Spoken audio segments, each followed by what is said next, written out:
Welcome back to Yoga Pathshala. Yoga Pathshala moi Mosmi Borai. Swagatam janaisu সকলকে. Today we are going to discuss about mantra meditation. It's a part of Bhakti Yoga. আজি আমি অলপ mantra meditation এর উপর discuss করি. এইটো এটা Bhakti Yoga এর পার্ট হয়. যোগাটো বহুতখিনি ভাগ আছে. তেনেদৰে যেনেকৈ হাঠয়োগ আমি যেটো ফিজিক্যাল প্ৰ্যাকটিস কৰো তেনেদৰে এটা পার্ট আছে Bhakti Yoga. So today let's learn about some meditation. আজি এই ভিডিওটো বনোৱাৰ উদ্দেশ্য হৈছে বহুতখিনি কোৱেশ্চন আহিছে অলপ মোৰ ফ্ৰেণ্ডছ সকলৰ পৰা যে ষ্ট্ৰেছ প্ৰব্লেম ডিপ্ৰেশ্যন খং ভয় এই বহুতখিনি প্ৰব্লেম আজিকালি ছ'চাইটিত বা আজিৰ টাইমত বহুতখিনি ফেচ কৰিছে তো সেই তাৰ পৰা হাত সাৰি থাকিবৰ বাবে কি কৰা উচিত সেইবাবে এই ভিডিওটো কৰিছোঁ আৰু মই নিজেই পাৰ্চনেলি এটা মন্ত্ৰ জাপ কৰোঁ ডেইলি বেচিছত that is a part of meditation only. If it a meditation hai, dhyani hai, so heitu koa mantra meditation. Mantra uchcharon korile actually ami body bahutkhini positive vibe pao because jibilak mantra ami uchcharon koru heibur hoise Sanskrit shobd aru Sanskrit bhasha to hoise Devanagiri. Devanagiri mane bhagavan sakolor jitu priya bhasha taki koa hoy Devanagiri.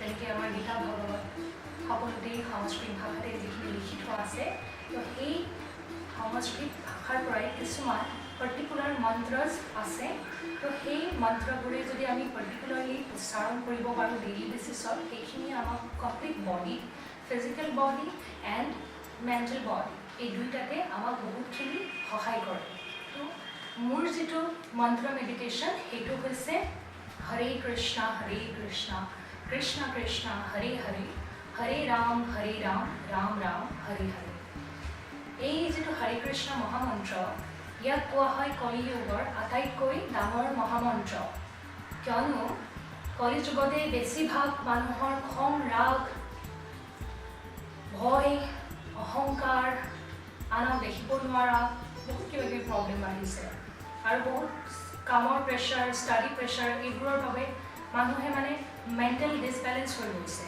তো তাৰ বাবে বহুত সকলে shortcut ৱে বিচাৰিছে কিছুমান হিলাৰৰ ওচৰলৈ যায় যাতে তেওঁলোকে সম্পূৰ্ণৰূপে ঠিক কৰি দিব পাৰে কিন্তু মেণ্টেল প্ৰব্লেমবোৰ কোনেও কমপ্লিটলি ঠিক কৰিব নোৱাৰে আৰু এটা কথা কোনো বস্তুৰ লাইফত একো শ্বৰ্টকাট নাই যেতিয়ালৈকে আপোনালোকে নিজে উদ্যোগী প্ৰেক্টিছ নকৰে তো মই এই মন্ত্ৰটো আপোনালোকক এবাৰ আকৌ গাই শুনাইছোঁ আশা কৰিছোঁ আপোনালোকে যাতে নিজে এই মন্ত্ৰটো ঘৰত সদায় উচ্চাৰণ কৰে আৰু ভালদৰে আকৌ এবাৰ কৈছোঁ সেয়া হৈছে হৰে কৃষ্ণ কৃষ্ণ কৃষ্ণ হৰে হৰে Hare Ram, Ram Ram, Hare Hare. Yeah, total it has 16 syllables. Yeah, total 16 words আছে য'ত বেছিভাগ ব্যৱহাৰ হৈছে হৰে কৃষ্ণ ৰাম আপোনালোকে সকলোৱে জানি যে এই মন্ত্ৰটো একচুৱেলি আমি ভগৱান শ্ৰীকৃষ্ণ সম্পূৰ্ণৰূপে নিজকে সাৰেণ্ডাৰ কৰি মনৰ পৰা প্ৰাৰ্থনা কৰা হয় যে সম্পূৰ্ণৰূপে মোক আপোনাৰ চৰণত গ্ৰহণ কৰক আৰু মোৰ মনত থকা সকলোবোৰ বেয়া বস্তু আঁতৰাই দিয়ক যাতে এই ভাবি আমি এই মন্ত্ৰটো উচ্চাৰণ কৰোঁ আৰু দেখিছে মোৰ হাতত এটা ধুনীয়া বেগ মই লৈ আছোঁ আৰু এই বেগৰ ভিতৰতে মোৰ এডাল মালা থাকে এই মালাডাল মই ব্যৱহাৰ কৰি মই সদায় মন্ত্ৰ মেডিটেশ্যন কৰোঁ আৰু ইয়াত এটা ডাঙৰ দুটা ফুটা আছে এটা ডাঙৰ ফুটা আৰু এটা সৰু ফুটা এই ডাঙৰ ফুটাৰেদি মই হাতখন ধৰাম আৰু মালাডাল আৰু সৰু ফুটাৰে মই তৰ্জনী আঙুলিটো বাহিৰলৈ উলিয়াই দিওঁ কিয় কোৱা হয় তৰ্জনী আঙুলি নৰ্মেলি আমি মালাডালত ব্যৱহাৰ নকৰোঁ কিয়নো এই আঙুলিটোত আমি শুভ বুলি নকওঁ বিকজ এই আঙুলিটো সদায় we always point out others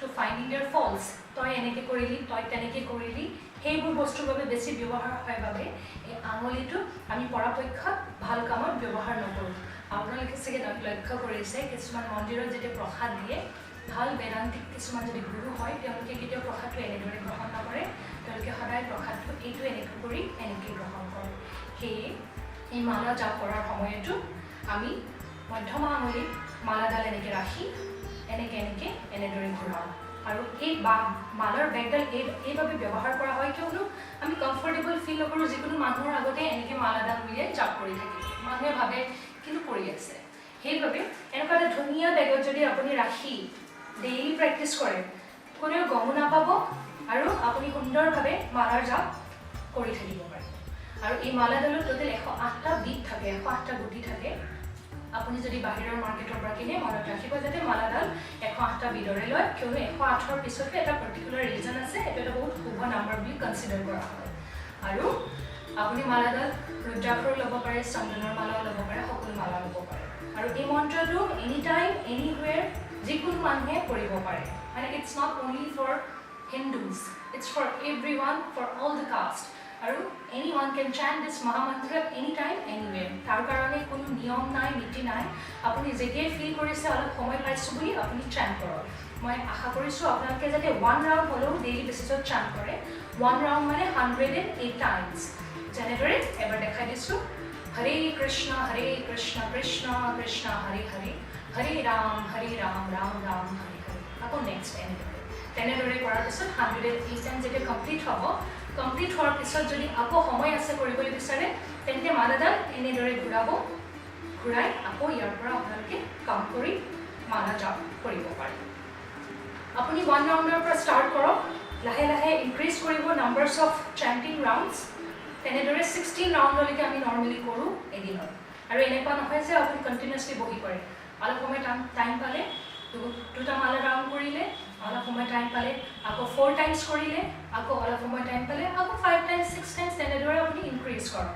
আৰু আই কেন গিভ এন এশ্বৰিটি দিব পাৰোঁ, যোনেই এই মালাডাল ভালভাৱে অকল মন্ত্ৰটো ধ্যান ৰাখি উচ্চাৰণ কৰি যদি এই মালাৰ জাপ কৰে তেওঁলোকে সৰু সুৰা যিকোনো প্ৰব্লেমৰ পৰা হাত সাৰি থাকিব পাৰিব। Just by chanting Hare Krishna Mahamantra, one can attain moksha in this lifetime. কোৱা হয় কলিযুগৰ মহামন্ত্ৰ। অকল একো নাজানিলেও, কোনো শাস্ত্ৰৰ জ্ঞান নাথাকিলেও, কোনো বেদান্তিক নলেজ নাথাকিলেও, যদিহে এই 16টা ৱৰ্ডছৰ মন্ত্ৰটো যদি ভালদৰে শিকি অলপ এইটোৱেই যদি জাপ কৰে, এইটো জাপে আপোনাক বাৰ্থ এণ্ড ডেথৰ যিটো চাইকেল থাকে তাৰ পৰা মুক্তি কৰোৱাত সহায় কৰে। সেইবিলাকতো বহুত দূৰৰ কথা। যেনেদৰে আপোনাৰ খং ৰাগ বাঢ়ে, চলিউশ্যন নাপায় যিকোনো প্ৰব্লেম ফেচ কৰিবলৈ, অফিচত ষ্ট্ৰেছ লেভেল বাঢ়িছে, কোনোবাই আপোনাক খং কৰিছে, কিবা কৰিছে, কেনেকৈ সেইটো অভাৰকাম কৰিব লাগে সেইটো যেতিয়া আপোনালোকে ৰিয়েলাইজ নকৰে যে কেনেকৈ ইয়াৰ শ্বৰ্ট আউট পাৰি, এইবিলাক যেতিয়া জাপ কৰিব অট'মেটিকেলি আপুনি সেইবিলাক শক্তি, সেইবিলাক জ্ঞান অৰ্জন কৰিব পাৰিব। সেয়ে it's a very easy technique. আপুনি কোনো হিলাৰ থেৰাপিষ্ট একোৰ ওচৰলৈ নগৈও ঘৰতে বহি এনেদৰে ভালদৰে যদি জাপ কৰে বহুতখিনি প্ৰব্লেম মেণ্টেলি, ফিজিকেলি সকলোৰ পৰা হাত সাৰি থাকিব পাৰিব। আৰু এইটোৱে আপোনাক স্পিৰিচুৱেল লেভেলতো বহুতখিনি ভগৱানৰ লগত কানেক্ট কৰি নিজকে এটা ভাল লেভেললৈ লৈ যাব পাৰে।